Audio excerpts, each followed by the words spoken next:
So we often mock that Lord of the Rings was super, super long, big sweeping epics that ended up like 3.5 to 4 hours. Well, you're gonna have to add a new movie to that list of epically long lengths if these reports are true, because Matt Reeves' The Batman movie will be close to clocking in at around 3 hours. With the end credits, which is supposed to be like 8 minutes of end credits, the movie is reportedly 2 hours and 55 minutes, with some people saying that they even screened like a 4 hour director's cut. And I'm going, I love the sound of this. I know some people are just like, why do we have such a long runtime for a first movie? Guys, this is longer than The Dark Knight Rises, a trilogy capper. This is like around the same runtime as Avengers Endgame, the culmination of a big story.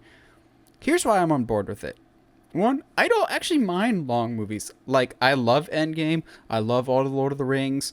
I'm okay with long movies so long as the length is justified. This, to me, gets me more excited. If I wasn't more excited already for the Batman, I'm actually down for this because it implies a lot of world building on the part of Matt Reeves. Of not so much like catch up of like, well, we got to fill in a whole bunch of lore in here to make up for the quote unquote lost ground that we have with the Batman character. No, it seems like he's got a lot of ideas that he wants to put into this world, and we're going to start off running. But also, like, I think old school detective movies had longer run times, so this will feel like a Zodiac because we're already getting Riddler Zodiac vibes. So Zodiac's a long movie too. So if we take that approach here, lastly, before I toss it over to Josh, if this really is 3 hours, I love that even more because there's so much that we clearly haven't seen from this movie then, because the trailers really, from what we're hearing, are really only little bits, because that first trailer was when they said they had only filmed about 25% of the movie. And a lot of the trailers so far have focused on that first footage that we see. We get some stuff with the Riddler, but there's a lot that we're not seeing. Like, a certain court that could be behind everything, or a certain circus, or other characters or references. Josh, in general, what do you think about longer runtimes, and are you excited for a 3 hour Batman movie? Yeah, I think it's the runtimes is one of those things you have to kind of earn, and let it be justified, because like I think in contrast, Lord of the Rings needs that runtime because you can't just a good fantasy movie can't just rush things. You Oh, isn't that have right, to, Aragon? yeah. Hmm. Uh, you can't just be like, all right, cool. So this thing is that thing. This is that. This is that. Let's go. Yeah, we understand there's political intrigue here, but we don't care. Like Warcraft? you can't just throw stuff at a wall and just go to town. Like that's not how fantasy and comic book movies work. I mean, even like an Endgame being close to 3 hours is completely justified because that is a cap of like what is it, like 20 plus movies. So like you have to really bring it home and really wrap everything together in a nice bow. Whereas this, we're opening a brand new world. This, to me, this is going to be one of the starts of the new post Zack Snyder era. So it has to set up a lot of stuff. It has to, and even if it's not like world building setup as far as like the DC world building, even if it's just him and it takes him this long to solve a riddle, like solve the mystery, absolutely.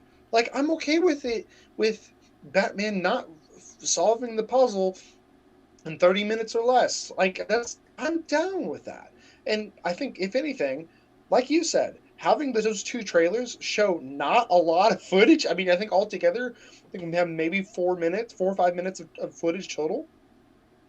Like, dude, there's so much of this movie we're not seeing, and it makes me excited because I think of movies like Endgame and Spider-Man: No Way Home that barely showed us the first fourth of the movie, and then you have everything after that. So it's like I'm just, if I wasn't excited before, now I'm definitely excited for this movie. Like, God, dude, it's gonna Which be there's so been some good. other Batman related stuff that like has come out but isn't like necessarily individually enough to talk about for a news segment, but we can lump it in here. Of Michael Giacchino released the first bit of music from the movie. They released the main Batman theme, and oh my god, I've listened to basically nothing else since it's been released because, guys, he crushed it. Like, we know from the trailers we got the doom, doom, doom, doom. I'm going, that sounds like Batman. But then you play the rest of the theme, and I don't know about you, Josh, but the music actually was more hopeful and uplifting than I thought it was. Like, oh, this has music term. It has movement to it. It has. I feel the waves of emotion that's being replicated here. I feel fear in certain points. I feel hope in certain points. Like, I felt so much listening to the Batman theme, and we're just going, oh my god, this music is going to be amazing. Like, I thought it was just going to be dark and gloomy. This has different styles, and it's so beautifully done. But then, for some reason, this doesn't happen to me because I have YouTube Premium, so I don't get ads. But apparently, before certain videos, they're showing ads for the Batman that are like a 2-minute clip of the movie. Have you heard about this yet, Josh? No, I haven't. So yeah, That's certain crazy. videos are showing like 2 minutes and 20 seconds of the movie as a clip. I've watched it, and I genuinely got pissed when it was done. So it's the scene in the trailer of like the car crashing into a funeral. It's basically what happens leading up to it.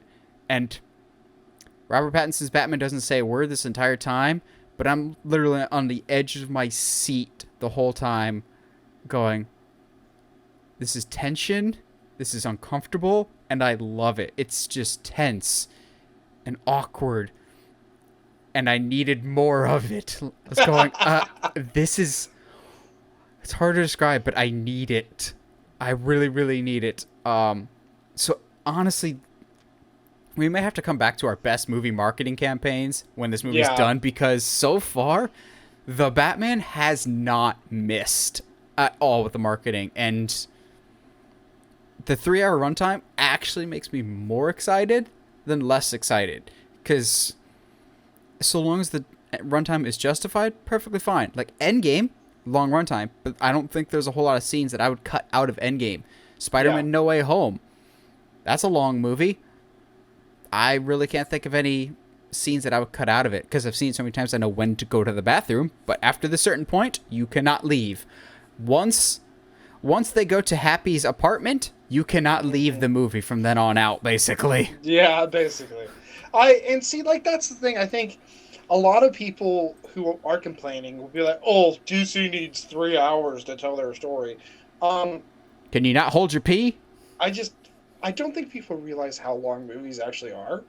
Like, and I don't know. The other thing, the last thing I wanted to say was about the theme, because I remember, I forget who, I heard somebody commentating it being like, I'm so tired of superhero themes not being dynamic, not having layers, not being like interesting to listen to. In reference to the Batman theme that we get in the trailers, like, because it really kind of is just a like Jaws-esque, more or less. Exactly.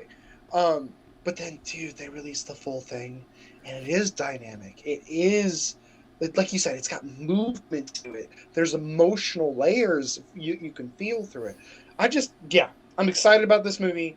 I don't know how I could get even more excited, and now I'm totally, as soon as we're done recording, going to go see if I can find that 2-minute clip. I'll send it to you. I'll find it and send it to you. I do love that the music. I love that the music sounds suspiciously like Mask of the Phantasm. Yes. Okay, you know what? You just imagine if this isn't a court movie. It's a Mask of the Phantasm. Okay, movie. So funny that I have the red graphic up. I totally didn't intend this, but somebody took to Twitter and like just reskinned this and be a light blue, and they're like, imagine if the next movie's theme is blue and it's Mr. Freeze and all the marketing is blue instead of red. I'm just going, Mask of the Phantasm blue? Blue and gray suit with I refuse eyes? to let the blue and the gray die. The blue and the gray will show. Matt Reeves is just crazy enough to make it happen.